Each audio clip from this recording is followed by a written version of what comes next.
Olá pessoal, sejam bem-vindos ao canal WR Filmes. Meu nome é Wesley Ramos e nessa tarde estou com a produtora Natália Scarton, responsável por O Posto Avançado, filme que está na Mostra de Cinema de São Paulo. Muito obrigado por receber, parabéns pelo filme. Hello, can you hear me? Can you see me? Is this one working? Let's see. Hi, David. I'm sending you this from the middle of the Amazon rainforest, one of the most remote places in the world, the Fischl Reserve.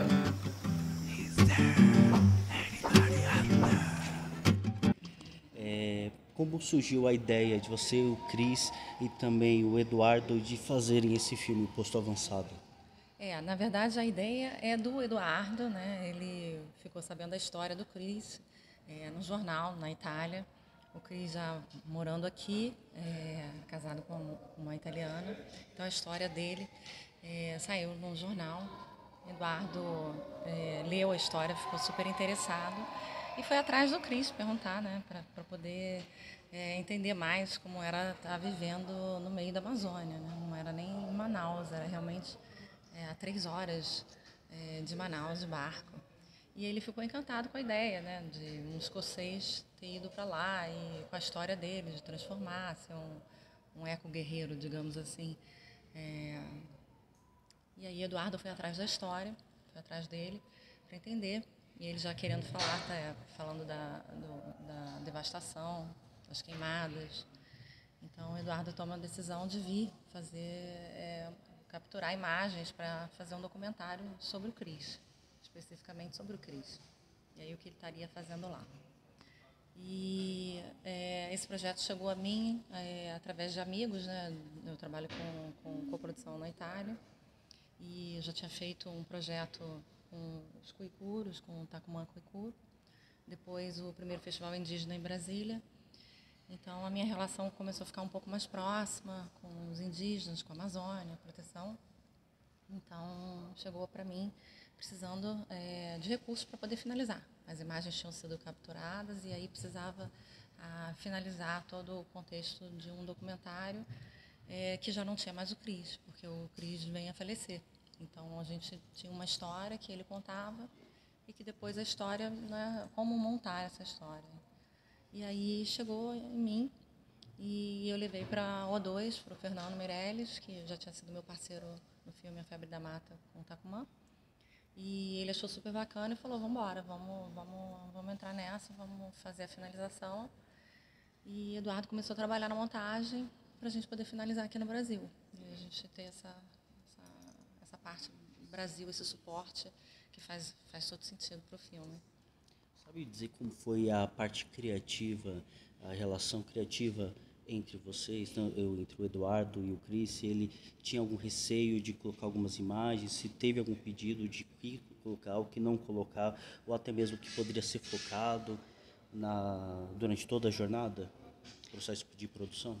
Então, não me lembro do Eduardo falar que teve algum problema com isso, não. Até porque sempre foi um documentário, então ele já chegou assim com todos os direitos de filmar o que ele quisesse, né?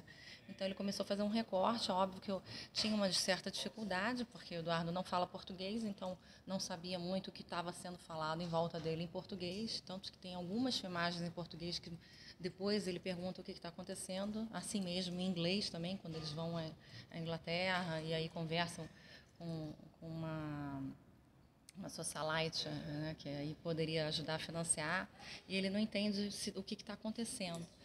E não, mas nunca teve nenhum problema não. Ele teve assim realmente uma passagem aberta para filmar o que ele estava vendo ali, o que mostravam para ele, né? Claro, porque ali ele não teria como andar sozinho, né? Estava bem dentro da Amazônia mesmo, acompanhar o Cris, mostrando tudo o que ele tinha feito ao longo desses 25 anos ali, desbravando, né? Chegar ali no 3 horas de distância, né?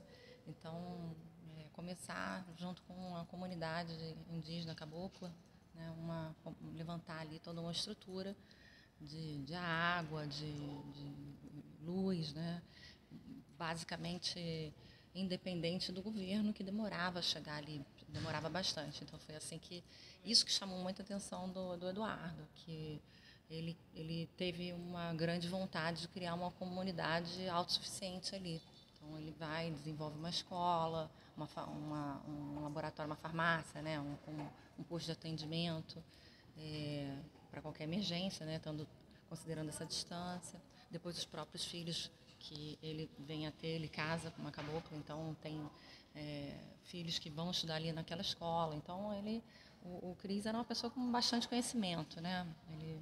Ele conhece tanto que ele manda as mensagens para a filha do Mick Jagger, manda Roger Waters, para o Dave Gilmour. Ele tem as conexões até certo ponto dele, né, para chamar a atenção ali. Mas é um cara que chamou muita atenção do Eduardo. Eduardo também é professor, então tem essa parte acadêmica, intelectual. Isso não se vê muito no filme, mas isso é uma coisa que chamou bastante atenção do Eduardo.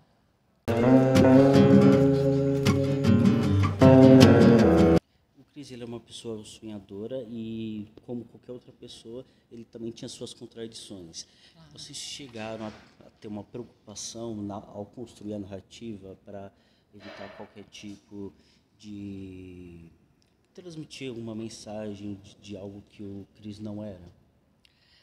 Na verdade, a gente quis, o Eduardo quis realmente cru e nu mostrar quem era ele, justamente com essas contradições que ele mesmo debate quando ele narra o filme. Quando em algum momento ele percebe que, será que isso realmente vai acontecer? Esse sonho que me chamou a atenção, vim até aqui, né, o sonho de fazer um concerto no meio da Amazônia, isso tudo em algum momento caiu para o Eduardo como um absurdo. Isso não tem senso nenhum. E sim, ele começou a perceber as contradições. Ele realmente estava sendo usado, né, para ir à Inglaterra, né, poder usar a produção desse filme, né, do documentário, para poder chegar em lugares que ele não teria conseguido, né, sem a ajuda do Eduardo. E não, ele justamente não quis. Ele quis deixar aberto para mostrar mesmo que é um cara de fora, né, vindo. Ele tem a própria verdade, né? Uma pessoa que fica 25 anos, 30 anos na Amazônia, né? Assim como nós, né? Para quem está ali, somos também estrangeiros, mesmo sendo brasileiros, no meio de uma Amazônia, a gente não sabe nem como se comportar, né? Então, o Cris, ele de fato consegue, ao longo dos anos, entender o funcionamento daquilo tudo. Ele tenta, de alguma forma, criar essa sociedade utópica dele de autossustentável, né, de ter essa pousada ecológica que ali produzia um dinheiro e ali rodava, e aí tentar trazer os turistas e tudo. Mas sim, tem várias contradições que ficam bastante claras, assim, o fato dele não ter dado mais abertura para as pessoas que estavam ali, que trabalhavam com ele, para apresentar, inclusive, nomes das pessoas que fizeram parte daquilo tudo com ele. E eu acho que isso é importante justamente ver. O recorte é em cima do Cris, né? A gente é uma pessoa lá fora e do Eduardo podendo entender o que está aquilo. São dois estrangeiros observando mostrando as experiências deles ali. Ele trabalhou durante 20 anos, quase 20 anos, para a preservação da reserva extrativista Rio Branco e Joaperi. Uhum. O que você pode dizer sobre esse espírito de resistência que ele teve por poder trabalhar todo esse tempo? Isso é maravilhoso, né? Isso é o que a gente espera de nós brasileiros. E, obviamente, a Amazônia não é só brasileira. A gente tem vários países que fazem parte da Amazônia, e aí tendo um estrangeiro de outro continente, tendo a vontade de estar ali lutando por uma reserva, né, por exemplo, o que está acontecendo exatamente nesse momento, né?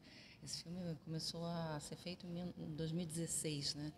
Então ele luta durante bastante tempo para conseguir delimitar essa reserva cabocla indígena, né? Porque na verdade é uma reserva indígena.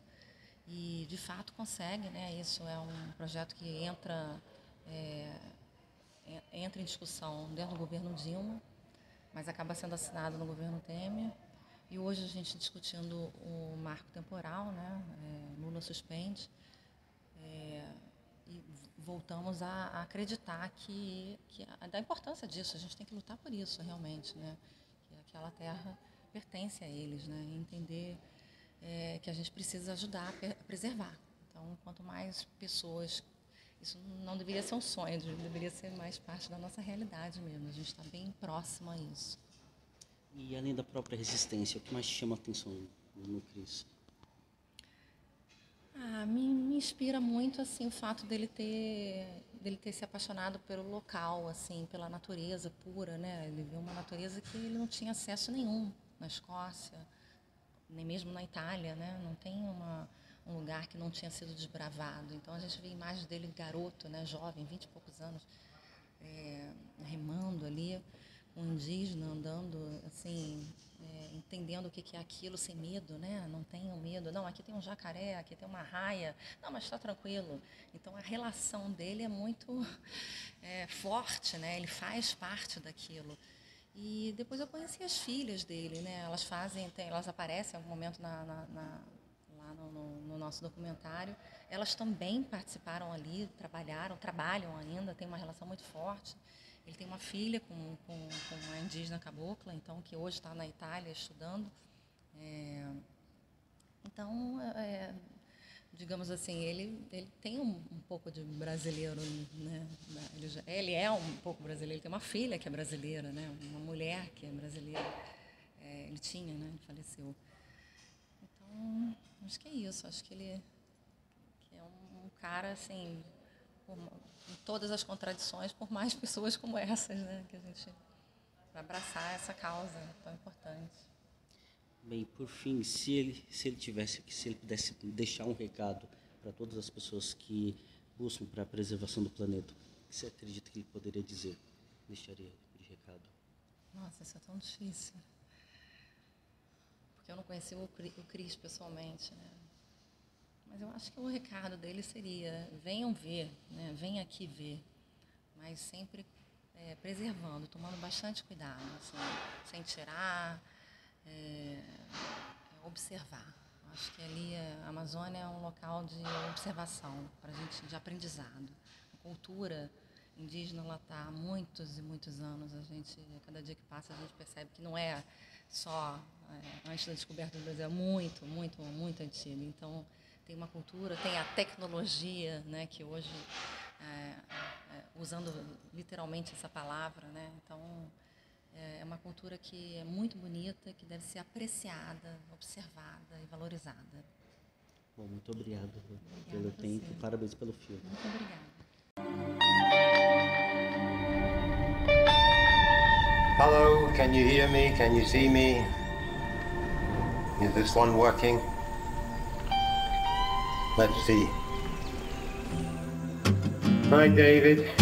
I'm sending you this from the middle of the Amazon rainforest, one of the most remote places in the world, the Shisho Reserve.